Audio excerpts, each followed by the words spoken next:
Hi, let's talk about chapter 7.2, how to multiply and divide rational expression.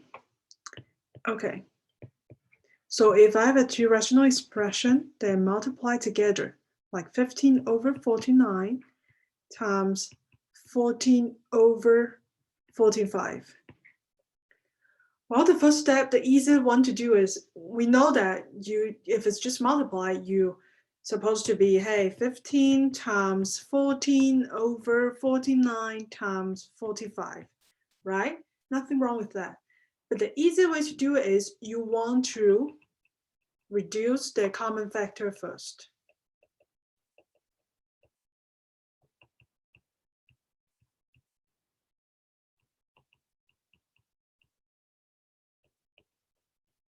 Both from the top and the bottom.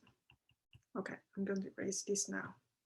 Okay, so 15 and the 45, they can both divide it by what? The first number you came up should be 5, right?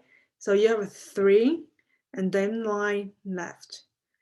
Okay, and then 14 and 49, you can reduce by, divided by what? 7. So 14 divided by 7 is equals to 2. 49 divided by 7, you have a 7. Okay, but we can continue to reduce. Look at 3 and 9. They have a common factor of 3, so that means these can be reduced again by divided by 3. 3 divided by 3 is equals to 1. 9 divided by 3 is equals to 3. So your answer should be 1 times 2 over 7 times 3, which is 2 over 21. Look, we don't even need to use a calculator. We can get to the final answer if we can reduce it first.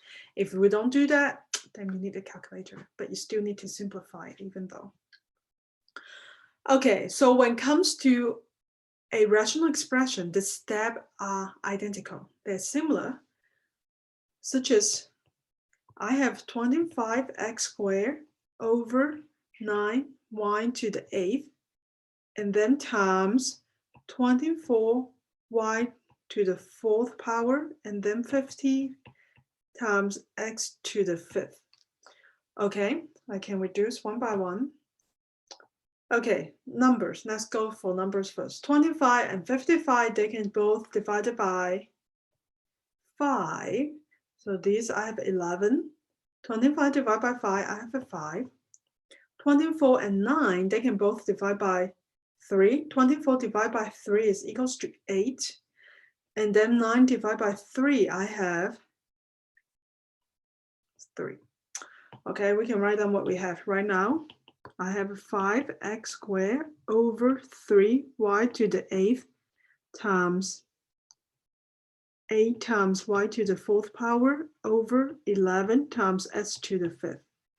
Now we can reduce the variables. Okay, so we have x squared and then s to the 5th. So that means they have a common factor of x squared. I can divide that part. This has become s to the 3rd, which is cubic. And then y to the 8th and y to the 4th. I reduce it by 8 subtract 4. I have a 4 left. So now I have a 5 times 8, which is 40, over 3 times 11, 13, 3, and then y to the 4th, s to the cube. That would be the answer. Right? After you reduce it, you just need to, the denominator multiply the denominator, numerator multiply the numerator. For example, if I have, so now this is division, this is multiplication. What about division? So division, for example, 45 over 13.3 divided by 9 over 11. So how do you calculate division when it comes to fraction? What you to do is you want to multiply the reciprocal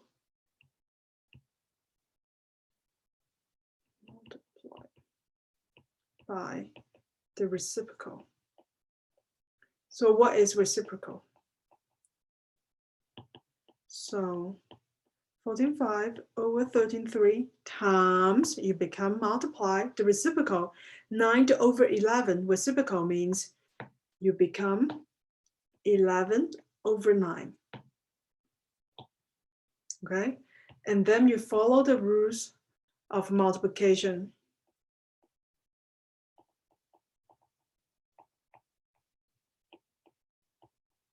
Which is the numerator multiply the numerator, the denominator multiply the denominator.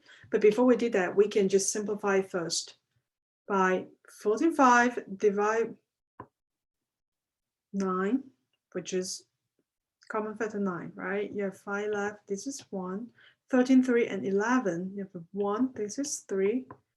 So you will end up to have 5 over 3. Okay, that's the solution.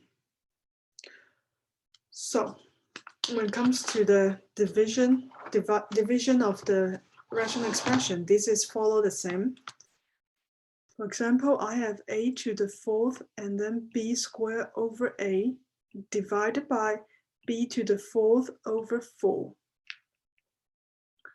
What you would do is you want to multiply the reciprocal, the reciprocal of b to the 4th over b to the 4th power over 4.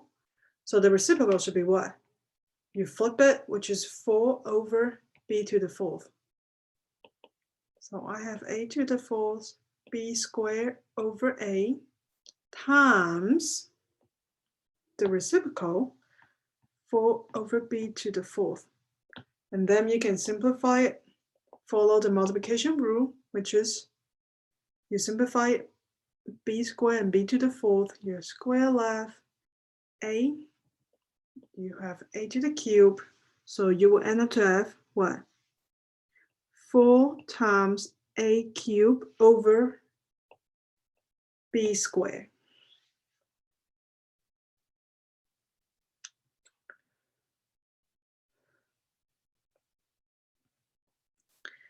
So similar to, okay, if I have an expression like that, x squared minus 9, x squared plus x minus 20 times s to the x squared minus ax plus 16 over 3x plus 9.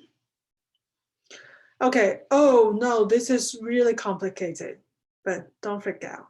So the first step is what? You want to factor out first, right? Always factor first. Okay, x squared minus 9, I can write it as what?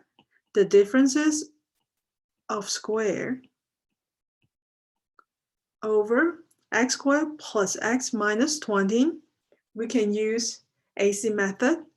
We will end up to have positive 5 and negative 4 times x squared minus ax plus 16.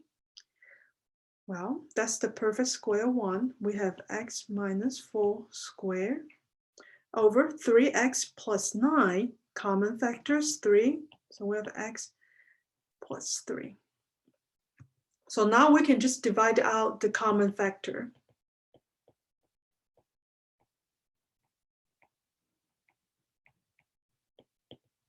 Okay, so let's take a look. How many common factors? We have x plus 3 and then another x plus 3. Those are factors. And then we have 1x minus 4 and then x minus 4 squared. So that means you reduce 1 degree, which is x minus 4. Okay, and then we can just follow what? The multiplication rule, which means numerator multiply the numerator over the denominator multiply the denominator. So here's our solution. If you want to continue to simplify it, you can go ahead and just FOIL it. If you don't, you want to keep it in this way, yes, you can keep it in this way. Either way works. Okay, so what if we have terms more complicated?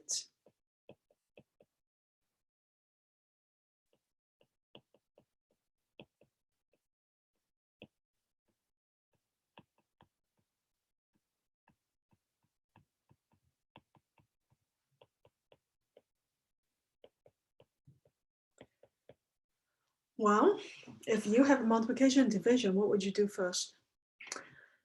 Don't freak out. The first step is always you want to factor first. Use your AC method or use those formula that I gave you, like perfect square, the sum of the cubes, the differences of square, whatever one that you want to use to factor them out first. So for x, a squared plus 7a plus 10, I can factor out a plus 2 and then a plus 5 over a plus 5, a plus 1 times a plus 1 parentheses.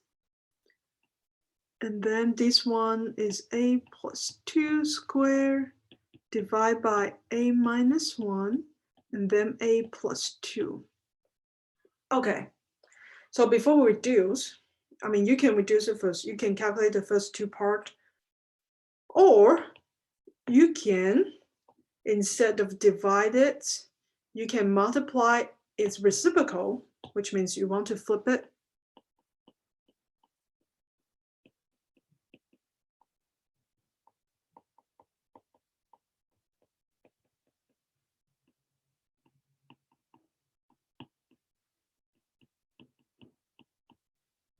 Times the reciprocal, which is a plus 2 over a minus 1.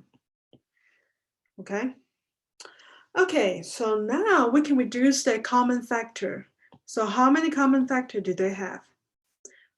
A plus 2, a plus 2, a plus 1, a plus 1, another a plus 2,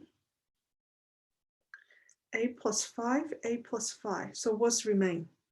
Well, a on the top, you have nothing remain. Is that true? You should still have 1. You should have 1 over a minus 1. Okay? You can't just say, oh, here I have 1. I have a minus 1, so my answer is a minus 1. This is incorrect. A minus 1 is a denominator. The numerator, even though they didn't write anything, that means the default would be 1, because 1 multiply everything is equal to itself. So this should be 1 over a minus 1. Okay, so that's it for today. Don't forget that tomorrow, which is on Wednesday, we will have a quiz about this reducing and the multiply and the division operation. Make sure you do the homework right now. Don't wait till the last minute, okay? Okay, I'll see you on Wednesday.